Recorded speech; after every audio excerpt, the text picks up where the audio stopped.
bienvenue pour une nouvelle vidéo. Aujourd'hui, vous l'avez vu, je vais vous présenter la première partie de ma palle du Pumpkin Autumn Challenge 2019.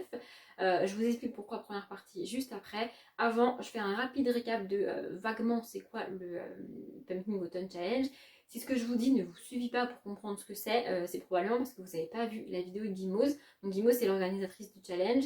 Sa chaîne, c'est Le Terrier de Guimauze. Je vous remets sa vidéo en barre d'infos. Si ce que je vous dis ici vous paraît complètement brouillon et pas clair, allez voir sa vidéo. Elle explique tout très bien en détail. Elle a fait une longue vidéo très explicative et très bien faite. Moi, je vais refaire ça ici. Il y a juste 4 menus et 3 ou 4 sous-catégories par menu. Et en fait, comme les titres des sous-catégories sont des références à d'autres livres, des films et probablement des séries, j'ai pas toutes les références clairement, elle a en plus rajouté de mémoire de 2 à 5 ou 6 mots-clés par sous-catégorie pour nous aider à choisir les livres. En gros, c'est des thèmes, des mots hyper courts, enfin un ou deux mots à chaque fois par mot-clé pour nous aider à choisir des livres. Donc moi, je vais juste vous présenter les livres donc de cette première partie de PAL. Et à chaque fois, je dirai juste à quel mot-clé ça correspond et donc pourquoi j'ai estimé que ça rentrait dans la catégorie. Parfois, c'est tiré par les cheveux, mais elle a clairement dit dans sa vidéo qu'on pouvait faire un peu ce qu'on voulait et un peu interpréter. Donc c'est clairement ce que j'ai fait pour certaines catégories. Et pourquoi première partie? Parce qu'en fait, j'avais assez de livres et j'avais aussi très envie de faire le challenge à fond. Donc, j'ai choisi 37 livres pour cette palle, donc sur 3 mois. Pour moi, c'est pas énorme, je lis en moyenne 12-13 livres par mois, donc ça correspond pile poil à ça, c'est pour ça que j'en ai mis autant. Et je me suis dit clairement, une vidéo de palle avec 37 livres, ça va être un calvaire pour moi à tourner, à monter, à uploader, ça va me prendre un temps infini, et puis à regarder, c'est pas forcément le plus fun. Donc je me suis dit que je n'allais pas me prendre la tête à faire vite ma vidéo, galérer au montage et tout. Je vais faire une vidéo par mois en fait. Donc celle-ci pour septembre, la suivante sortira fin septembre je crois pour octobre et le 1er novembre pour novembre. Par contre, pour ceux que ça intéresserait, normalement mes vidéos sortent, sur ma chaîne il y a une vidéo tous les mercredis et une vidéo tous les dimanches. Pour l'instant, j'arrive à tenir ce rythme, donc je suis très contente, ça marche très bien. Par contre, comme je suis une fille extrêmement organisée, mon planning était déjà prévu et j'ai pas pu intégrer les 2 vidéos en plus que j'avais pas prévues à la base dans mon planning.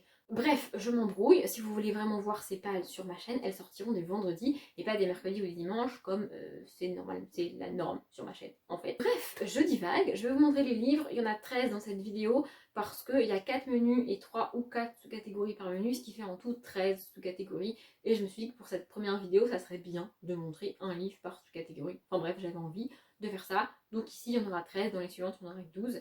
Bref, j'arrête de divaguer et je vous montre les livres. Dans la première sous-catégorie du premier menu, on a comme mot-clé policier et donc j'ai choisi Arsène Lupin, le premier livre John Clement Cambrioleur de Maurice Leblanc. J'ai pas eu le temps de le lire au mois d'août, donc il rentrait parfaitement dans cette catégorie-là. Voilà, j'espère ne pas être autant déçue que je l'ai été de Sherlock parce que Sherlock m'a vraiment déçue.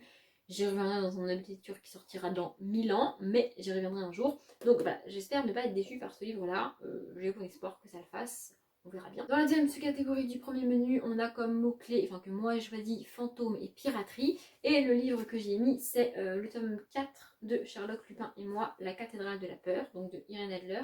Et là, vous vous dites, si vous n'avez pas lu ce livre, vous vous dites, mais c'est quoi le lien avec les fantômes et les pirates? Je vois pas trop.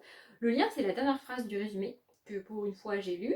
Dernière phrase qui est leur enquête les conduira dans les rues de Paris au cœur d'une crypte secrète dont on murmure qu'elle renferme un trésor inestimable. Alors voilà, pour moi, crypte fantôme et trésor pirate. Voilà, je ne vais pas chercher plus loin. Je vous avais dit que pour certaines catégories, c'était tiré par les cheveux. Et bien pour celle-ci, c'est un peu le cas. Mais pour moi, trésor et pirate, ça va de ouf ensemble. Donc voilà. Et pour la dernière sous-catégorie du premier menu, j'ai choisi comme mot-clé altérité et étrangeté. Et j'y ai mis le portrait de Dorian Gray de Oscar Wilde parce que un mec qui demande à son portrait de vieillir à sa place, pour moi, niveau différence et altérité, on y est. Je trouve ça extrêmement bizarre en fait, donc je trouve que ça colle bien à ce thème-là. J'ai hâte de lire ce livre, vraiment, vraiment. À la base, j'avais peur du style de Oscar Wilde, mais comme j'ai déjà lu quelques livres de lui, enfin 2 livres de lui, je crois, j'ai plus peur de son style, donc je me dis que ça devrait le faire. Dans la première sous-catégorie du deuxième menu, on a comme mot-clé romance. Et là, je me suis pas fait chier, je choisis une romance. Hein. Donc, j'ai choisi le tome 6 de Bad, You Make Me So Bad de Jay Cronover. Je vous ai pas prévenu, mais dans cette palle et les suivantes, vous verrez pas mal de livres que vous n'avez pas vu en book haul et que vous avez jamais vu sur la chaîne en fait parce que je les ai vus à mon anniversaire, donc à la toute fin août, et j'ai demandé que des livres que j'avais extrêmement hâte de lire. Donc tous les livres que j'ai eus à mon anniversaire se retrouvent dans cette grosse palle du Pumpkin en fait, hein. Donc celui-ci en fait partie. J'ai hâte de le lire, vraiment, vraiment, j'ai adoré le tome 5. Et ici, on est sur le couple que j'attends de voir depuis le tome 2 ou le tome 3, un truc comme ça. J'espère vraiment que l'autrice ne va pas me décevoir, j'en bafouille. C'est un sujet assez compliqué à traiter, en romance particulièrement, mais j'ai foi en Jack Randall. Donc j'espère que ça va le faire. Dans la deuxième sous-catégorie du deuxième menu, on a légende et forêt comme mots-clés. Et j'y ai mis la légende des 4, le tome 2, le clan des tigres. Celui-ci, j'ai trop hâte de le lire. Vraiment, vraiment, vraiment, j'ai adoré le tome 1. Légende et forêt, ils vivent dans une forêt. Voilà, c'est tout. J'ai pas grand chose de plus à dire. J'ai adoré le tome 1. Le tome 2 était à peine sorti. Enfin, j'ai précommandé le tome 2 à France Loisirs. Je pourrais les acheter de. Je sais même plus c'est quoi la maison d'édition de base. Je pourrais les commander là-bas puisque c'est le même format. Mais comme il était presque sorti chez France Loisirs, du coup j'ai attendu un tout petit peu qu'il sorte chez France Loisirs. J'ai hâte de lire le tome 2 et je pense qu'une fois que j'aurai fini celui-ci, j'aurai hâte de lire le tome 3. Je ne vois pas comment ce tome 2 peut me décevoir après le tome 1. Il est tellement bien le tome 1. Donc voilà. Ah oui, et d'ailleurs, je vous ai pas encore parlé du tome 1. Si je dis pas de conneries, je vous en parle dans le prochain Date Lecture, qui est juste la vidéo d'après, qui sortira dimanche. En gros, c'est ça. Pour la troisième sous-catégorie du deuxième menu, j'ai vaguement triché. Les mots-clés que j'ai choisis, c'est résurrection et nécromancie. Et j'y ai mis Les secrets de l'immortel Nicolas Flamel, le tome 3. C'est ça, L'ensorceleuse de Michael Scott. J'ai un peu triché parce qu'en fait, j'ai pris en compte le fait que Pernel et Nicolas Flamel, en gros, vivent depuis 150 voire 200 ans parce qu'ils ont trouvé l'élixir truc, là, je sais plus comment ça s'appelle, et du coup, ils meurent pas. Donc, ils sont immortels, donc, nécromancie, la mort, tout ça, ils combattent la mort, résurrection. C'est pas vraiment une résurrection, mais bon, ils vivent hyper longtemps. D'ailleurs, je suis deg parce que j'ai découvert que le tome 4 s'appelle Le Nécromancien. Donc, le tome 4 aurait été nickel pour ce thème-là. Mais moi, j'en suis au tome 3. Donc voilà, je triche un peu pour cette catégorie, j'avoue. Mais je trouve que c'est pas non plus complètement à côté de la plaque. Et j'adore cette saga. J'avais dit qu'il fallait que je continue. Celui-ci aussi, je l'ai eu à mon anniversaire. Voilà, voilà. J'adore cette saga. Vraiment, on y suit deux ados qui rencontrent au début du tome 1 Pernel et Nicolas Flamel. Oui, je sais pas pourquoi. Pour celui-ci, j'ai envie de faire un résumé. Faut pas chercher. Et donc, ils vont découvrir Pernel, Nicolas Flamel, les méchants, l'élixir, comment ils vivent depuis longtemps. Et puis, ils vont découvrir que eux, ils ont un rôle à jouer dans cette espèce de monde fantastique. Voilà, j'ai adoré. En plus, le tome 2 se passe à Paris. C'était juste trop cool. Ici, je suis pas sûre qu'on soit encore à Paris. On verra bien. Mais j'ai hâte. Et pour la dernière sous-catégorie du deuxième menu, on a comme mot-clé féminisme et j'y ai mis le Women Murder Club, le tome 4, 4 fers au feu de James Patterson et Maxime Paetro parce que c'est un thriller dans lequel on suit 4 jeunes femmes qui mènent les enquêtes. C'est extrêmement rare en thriller et en fait je trouve l'action de James Patterson et des personnes avec qui il écrit les thèmes parce que c'est pas toujours les mêmes, hyper cool, notamment pour l'époque à laquelle ils ont écrit ces livres-là, mettre en scène des femmes personnages principales et sans qu'il y ait d'hommes qui les aident en mode il y a l'enquêteur principal qui est un homme et une femme histoire de faire joli. Non, on a vraiment des femmes enquêtrices principales, enfin une femme enquêtrice principale, une légiste, une procureure, une journaliste, il n'y a que des femmes. C'est pour ça que ça s'appelle le Women Murder Club et j'adore, vraiment j'aime beaucoup cette manière de traiter les thrillers. C'est assez rare, ça reste assez rare en thriller. Donc pour moi, c'est du féminisme. Et je suis quasi sûre qu'il ne me décevra pas parce que j'ai adoré les 3 premiers tomes. Donc j'ai foi en lui aussi. Pour la première sous-catégorie du troisième menu, j'ai choisi comme mot-clé Halloween et enfance. Et j'y ai mis L'arme de l'araignée de Pascaline Nolo. Parce que pour moi, l'araignée et les toiles d'araignée sont l'un des emblèmes de Halloween. Avec la citrouille, on est d'accord. Mais je sais pas pourquoi, les araignées et les toiles d'araignée, pour moi, c'est symbolique de Halloween. Et en plus, c'est un livre de la collection Château hanté des éditions du Chat Noir. Donc, c'est un livre jeunesse, enfance, tout ça. Voilà. Je sais pas, je le trouve magnifique ce livre. Il est trop beau. Vraiment, il est très court, il va se lire très vite. Il est illustré. Je crois que je l'avais montré dans le book haul. Je sais pas si je retombe sur la même illustration. Il y a des chances, mais c'est pas grave. Vous vous en remettrez si c'est les mêmes. Hein. Voilà, on est dans un truc qui fait flipper. Donc, pour Halloween, c'est pas mal. Hein. Il y a une petite araignée là quand même. Je sais pas si vous la voyez, mais là il y a une araignée. Hein.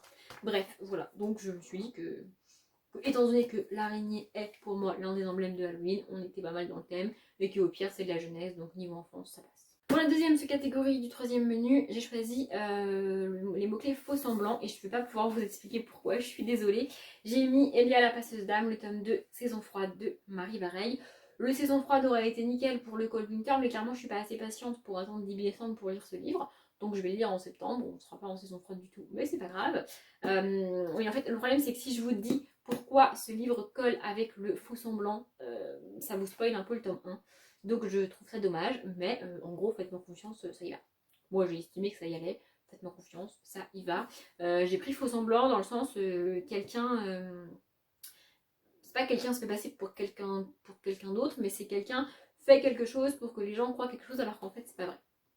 Je sais pas si c'est très clair ce que je dis, mais en gros on a un personnage qui est contraint de mentir dans ce livre là, et donc je me suis dit que ça collait plutôt bien au thème, j'ai trop hâte de le lire. Celui-ci aussi je l'ai eu pour mon anniversaire parce que j'ai le tome 3 dans ma palle que j'avais trouvé à France Loisir, mais celui-ci était plus dispo à France Loisir, donc voilà, j'ai trop hâte de le lire. Par contre il est énorme, il fait une page. Il fait 410 pages, franchement il a l'air plus gros que 410 pages. Bref, on s'en fout, j'ai trop hâte. Et j'adore l'écriture de Marie Bareil. Autant j'ai beaucoup de mal avec ces romances et ces comédies romantiques. Je pensais que du coup j'avais du mal avec l'autrice, mais en fait c'est parce que j'ai du mal avec le genre. Donc peu importe qui écrit des comédies romantiques, avec moi ça marche pas parce que c'est un genre auquel j'accroche pas. Mais là, on est en dystopie young adulte et c'est génial. Vraiment. Et la dernière sous-catégorie de ce menu, il faut choisir des nouvelles ou des recueils de nouvelles. Et là j'ai bugué. Bon, j'ai découvert avant de tourner cette vidéo que Le Lupin est un recueil de nouvelles. Mais clairement, j'avais pas le temps de tout refaire ma palle et tout, franchement. J'avais la flemme, donc c'est pas grave, ça restera comme ça. Du coup, je me suis dit, j'ai pas de nouvelles, j'ai pas de recueil de nouvelles, je fais comment? Bon, j'ai cherché la définition de nouvelle sur internet. Comme une débile, je voulais une phrase exacte, une définition exacte. Et la définition exacte, c'est un récit court, sans précision du nombre de pages ou du nombre de mots, rempli d'aventures. Du coup, j'ai choisi un livre de moins de 200 pages dans ma bibliothèque avec de l'aventure, tant qu'à faire. Et c'est aussi un livre que j'ai à mon anniversaire, puisque c'est Pour le renard vipère, le tome 2, Zora, de Paul Ivoire. Pareil, j'ai lu le tome 1 au mois de juillet, du coup je sais pas si je vous en ai déjà parlé, mais si je vous en ai pas encore parlé, ça va arriver bientôt. Mais j'ai beaucoup aimé le tome 1, et voilà, on est sur un livre avec un poussin, un renard et une vipère, merci Audrey, qui vont un peu se rencontrer alors qu'en fait ils sont censés être ennemis, et vivre des aventures tous les trois, et ça fait même pas 180 pages quoi. Donc, voilà, je me suis dit ça passe, c'est tout illustré, ça va se finir hyper vite. Pour moi ça rentre dans la catégorie, et si ça rentre pas vraiment, tant pis. Pour la première sous-catégorie du dernier menu, j'ai grave galéré parce que tous les thèmes, tous les mots-clés ne m'inspiraient pas, j'avais absolument pas ça dans ma bibliothèque, jusqu'à Clairvoyance. Et ici, je suis pas mal fière de l'avoir trouvé, ce livre. C'est Le Passeur de Lois Lowry, parce que j'ai vu le film, et d'après ce que je me rappelle du film, on est dans une dystopie dans laquelle les gens n'ont pas de souvenirs, en fait. Il n'y a pas de mémoire, il n'y a pas de passé. Genre, ils n'ont pas ce qui s'est passé il y a 50 ans, ils ne savent pas, ils n'ont pas d'infos là-dessus. On a juste un personnage qui s'appelle un passeur de mémoire, comme ça. Je crois que c'est ça. Qui lui a tout ce savoir et toute cette connaissance, et qui est donc le gardien de cette connaissance-là. Et nous, on va suivre dans ce livre-là l'apprenti du passeur qui va donc apprendre toute cette connaissance et toute cette histoire, en fait, et donc qui va être un peu clairvoyant. Voilà. Moi, je trouvais que ça collait bien. Je suis fière de ma découverte. Alors c'est comme ça. Pour la deuxième sous-catégorie de ce quatrième et dernier menu, je ne sais même plus si je l'ai dit, j'ai choisi comme mots-clés SF et Android. Et franchement, quand j'ai vu le menu et les mots-clés, je suis restée là en mode, mais j'ai pas ça en fait, parce que je lis pas de SF. Mais comme j'avais la vague idée de me mettre un jour à la SF, en vrai, j'ai acheté des livres de SF. Et donc, j'ai trouvé Les Textes, le tome 1, Mutagenèse de Mel 2.2. On est avec des... C'est pas vraiment des androïdes, je crois que c'est des robots, enfin il y a de la mécanique là-dedans quelque part, et clairement c'est de la science-fiction, donc clairement ça rentre là-dedans. Voilà, j'ai acheté la trilogie complète, donc je me suis dit qu'il faudra peut-être que je me décide à le lire. Ce livre me fait peur pour une raison totalement con, je sais, mais c'est comme ça, les pages sont tellement grandes que je me dis que ça va me prendre une éternité de lire une page, vraiment. Le livre est énorme, en plus il n'y a pas de marge, enfin il n'y a quasiment pas de marge, ni en haut, ni en bas, ni à droite, ni à gauche. Donc voilà, c'est très con, mais plus les pages sont hautes d'un livre, moins j'ai envie de le lire, peu importe l'épaisseur. C'est comme ça. Moi, l'épaisseur me fait pas peur, c'est la hauteur des pages qui me fait peur. Oui, je sais, c'est débile, vous avez le droit de vous dire que je suis complètement tarée, Mais c'est comme ça. Et à part que c'est de la SF et qu'on va suivre des espèces d'humanoïdes Android, bah, je sais pas vraiment de quoi ça parle. Parce que c'était en promo. Alors j'ai acheté parce que j'avais envie de me mettre à la SF. Donc je me suis dit, vas-y, on reste parti. Et enfin, le dernier livre, celui qui correspond à la dernière sous-catégorie du dernier menu. Merci Audrey. En fait, là, le thème est hyper simple. C'est des livres aux couleurs de la nuit. Donc bleu, mauve, probablement noir. Et j'ai choisi Nous autres, simples mortels de Patrick Ness. Voilà, on est dans du noir, du bleu. On peut considérer ça comme une espèce de coucher de soleil, même si c'est pas le cas. J'ai fait une vidéo top 5 des livres que j'avais commencé et qu'il faudrait peut-être que je termine un jour, enfin que je reprenne et que je termine ou que j'abandonne définitivement un jour. Et ce livre est le dernier de cette vidéo que je n'ai pas repris. Donc je me suis dit qu'il était temps. Voilà, j'ai pas lu grand chose, hein. Voilà, j'ai lu 24 pages. Je suis pas spécialement emballée et je sais qu'il y a peu de chances que j'aime et que j'aille au bout, mais c'est clairement pas en le laissant de côté pendant 15 ans dans ma palle que ça va que je vais y arriver en fait. Donc je me suis dit, il est temps, il rentre dans ma catégorie, je le prends et je le lis. Oui, j'aime bien me mettre des micro-challenges. En même temps, ça va, hein, sur tous les livres que je vous ai présentés ici, le seul pour lequel je vais vraiment devoir me motiver à le lire, c'est celui-ci. Donc 1 sur 13, je me dis que ça fait un bon ratio en vrai. Surtout qu'en parallèle, je peux lire des livres que je sais que je vais adorer, comme Zora, comme Nicolas Flamel et tout. Donc ça devrait aller. Voilà, si vous l'avez lu, n'hésitez pas à me motiver particulièrement pour celui-ci. Parce que sinon, en fait, c'est le dernier que je vais commencer sur le mois. Clairement. Bref. Voilà, ma vidéo est terminée. Si vous aussi vous participez au challenge et que vous avez fait une palle que vous avez partagée sur un blog ou sur Facebook ou sur votre chaîne, n'hésitez pas à me le dire en barre d'infos, j'irai voir ça. Je pense pas que je pourrais rajouter des livres dans la palle, mais ça peut toujours me donner des idées et me faire découvrir des livres. Et j'aime bien ça en fait. Comme je l'ai dit en début de vidéo, il y aura donc 2 autres pales pour octobre et novembre, si ça vous intéresse.